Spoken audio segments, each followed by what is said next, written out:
Ça m'arrive de me réveiller en pleine nuit et mon premier réflexe, crois-le ou non, c'est de prendre mon téléphone pour checker mes stats business et mes messages. En pleine nuit, à 2 h du matin. C'est pathologique. En 24 heures, j'ai compris 4 trucs.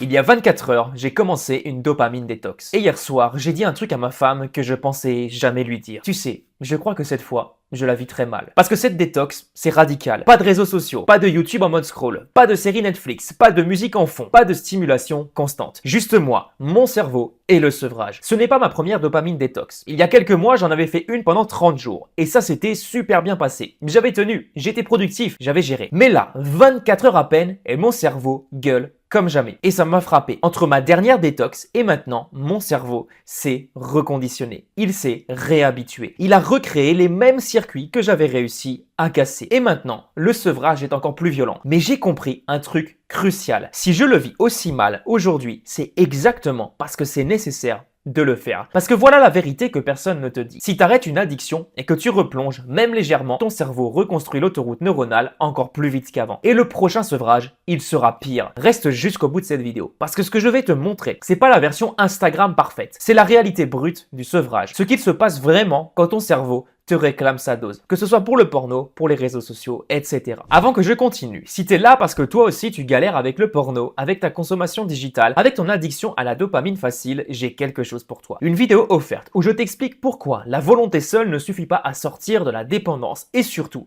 ce que tu dois faire à la place pour t'en libérer définitivement. Cette vidéo dure 15 minutes. À la fin, je te donne le plan exact en 7 jours pour démarrer ton processus de sevrage. C'est totalement offert. Le lien est dans la description de cette vidéo. Va la regarder maintenant ou juste après cette vidéo, je t'attends. La première fois que j'avais fait cette détox, pendant 30 jours, j'étais motivé. J'avais un objectif clair et mon cerveau avait réagi normalement. Les premiers jours étaient un petit peu difficiles, puis ça s'était stabilisé. J'avais retrouvé du calme, de la clarté mentale, de l'énergie. Et je m'étais dit, ok, j'ai cassé le cycle, c'est bon. Sauf que, pas vraiment. Parce qu'après ces 30 jours, j'ai recommencé à réintroduire des trucs. Juste un peu, de manière contrôlée. Un peu de YouTube, un peu de réseaux sociaux, une série de temps en temps. Rien d'extrême, rien d'inquiétant. Je me suis dit c'est bon, cette fois-ci je vais plus faire l'erreur. Mais mon cerveau, lui, il a compris un truc fondamental. La source est revenue. Et il a reconstruit l'autoroute neuronale en accéléré. C'est ce qu'on appelle la neuroplasticité négative. Ton cerveau se câble plus vite vers ce qu'il connaît déjà. Résultat, maintenant, 24 heures après avoir tout coupé à nouveau, mon cerveau réclame sa dose avec une violence que j'avais pas ressentie la première fois. Hier soir, quand j'ai dit à ma femme je la vis très mal, cette digital detox, eh bien j'ai réalisé un truc. Si je le vis aussi mal, c'est que, encore une fois, j'en ai vraiment besoin. Parce que la douleur du sevrage, elle est proportionnelle à la profondeur de la dépendance. Si j'étais juste un petit peu accro, ce serait un peu chiant. Mais là, mon cerveau gueule comme un drogué. En manque. Irritabilité, agitation, difficulté à me concentrer, envie obsessionnelle de checker mon téléphone, de scroller, de regarder n'importe quoi qui me donnerait ce hit de dopamine rapide.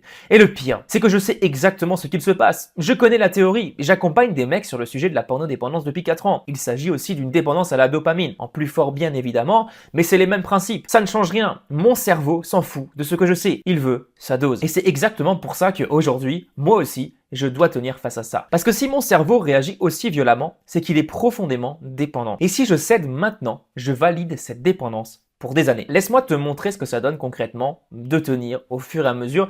D'après ces 24 heures, bien évidemment, j'ai pas une semaine derrière moi, j'ai pas un mois derrière moi. L'expérience passée n'est pas forcément représentative de l'expérience que je vais vivre cette fois. Je vais tout documenter au fur et à mesure, mais j'y reviendrai plus tard. Les 6 premières heures, j'ai tenu. Hier matin, j'ai commencé, je me suis levé, etc. J'ai bossé, j'ai écrit, j'ai avancé, mais vers 14 h ça a commencé. Ce besoin incontrôlable de checker mon téléphone. Pas pour un truc précis, juste pour checker. Je me suis donné l'excuse, il faut que je regarde l'heure, tu vois. J'ai résisté, j'ai posé mon téléphone, j'ai repris mon boulot. 5 minutes plus tard, ma main était déjà posée sur le téléphone, sans que je me rende compte. Et c'est ça le truc, c'est pas conscient, c'est un réflexe câblé, un réflexe pavlovien. Vers 18 h, l'agitation est montée d'un cran. Je sortais tout juste d'un coaching avec un client, j'avais mis beaucoup d'énergie dans ce coaching, j'avais besoin de décompresser. Mon cerveau me disait ok, juste une vidéo YouTube, c'est pas très grave, il faut que tu décompresses. Juste 5 minutes sur Instagram, c'est pas dramatique, tu viens de te donner à fond. Mais je savais que si je cédais à ce moment-là, j'allais tout faire tomber et j'allais devoir recommencer ma digital détox. Le soir vers 21 h, c'était encore pire. Parce que normalement, à cette heure-là, ma femme et moi, on s'installe devant l'ordi. On regarde une série, un film, n'importe quoi. Et c'est devenu notre petit rituel, notre moment de couple. Enfin, c'est ce qu'on se dit. Mais hier soir, j'ai dit non. Et là, l'ennui m'a frappé à la gueule. Un ennui, pas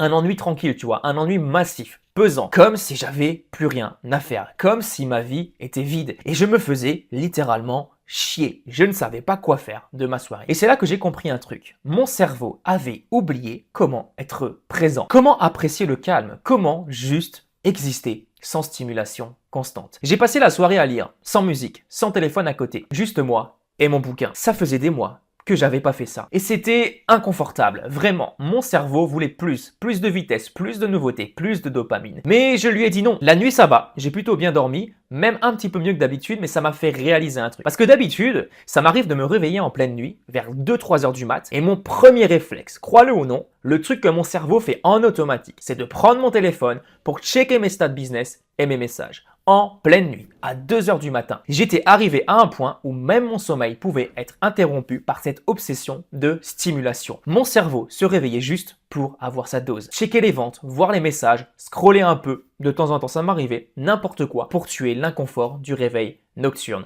C'est pathologique. Et le pire, c'est que je l'avais normalisé. Je me disais, c'est juste de l'ambition. C'est juste que je suis investi dans mon business. Mais c'est clairement pas de l'ambition, c'est de la dépendance. Cette nuit, en me réveillant, j'ai pas pris le téléphone. J'ai juste fixé le plafond, j'ai laissé mon cerveau gueuler, j'ai observé les pensées arriver, l'envie de checker, de scroller, de faire n'importe quoi pour tuer l'inconfort, et j'ai strictement rien fait. Au bout de 20 minutes, je me suis rendormi. Et là, j'ai compris quelque chose. Cette douleur n'est pas un problème. C'est la preuve que mon cerveau est en train de se battre pour garder son addiction. Et si je tiens, je gagne. Ce matin, je me suis réveillé vers 6 heures. Première chose que mon cerveau voulait, forcément, mon téléphone. Checker les notifs, les stats, les messages, etc. J'ai dit non. Je me suis programmé des heures précises dans la journée, 9h et 17h, les statistiques essentielles pour mon entreprise, voir si j'ai des vidéos par exemple sur les réseaux qui se sont fait ban pour faire appel. C'est les seules choses que j'ai le droit de faire. Et je t'en reparlerai dans une vidéo prochainement parce que je vais documenter tout ça. La routine était très simple, café, écriture de mon journal personnel, ça fait longtemps que je me suis pas penché dessus, lecture, petite séance de pompe plus squat, rien de digital, vraiment rien du tout. Et là, un truc bizarre s'est passé. Mon cerveau a arrêté de gueuler. Temporairement, comme s'il avait accepté que la dose arriverait pas tout de suite et que finalement, il avait beau forcer pour m'envoyer la dose, ça n'allait pas arriver. Mais j'ai ressenti du calme. Alors pas de l'euphorie, pas du bonheur, juste du calme. Et c'est ça qui m'a frappé. Ça fait des mois que je cherche des pics, des moments forts, de l'excitation, de la nouveauté, des chiffres qui montent, des vidéos qui percent, etc. Et j'avais oublié ce que c'était que d'être juste